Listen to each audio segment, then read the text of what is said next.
What would it feel like to be fully you? Like really living your autonomous life, your authentic life, really self-directed and fully in ownership of your life?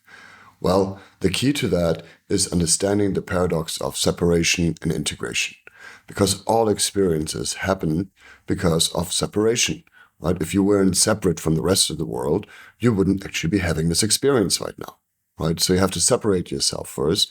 And part of us wants to feel connected and wants to, deny the separation and go back to feeling whole again. But the key is to understand that there's a connection after separation. And this is when we consciously relate. And it happens in the space in between, right? In the space between I and I, in the space between I and other, and between the space between I and the whole world, right? And to pay attention to the space is key. Viktor Frankl once said that in the space, in between signal and response, there's a space. And in this space is where freedom and our growth lie.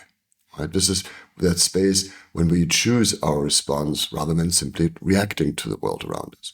But again, that requires our autonomous self. That requires to accept the separation and then to pay attention to the space in between I and I, in between I and other, in between I and the world.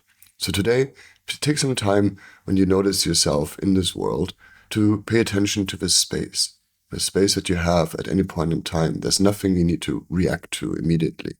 There's always time for a deep breath and then choosing your response consciously.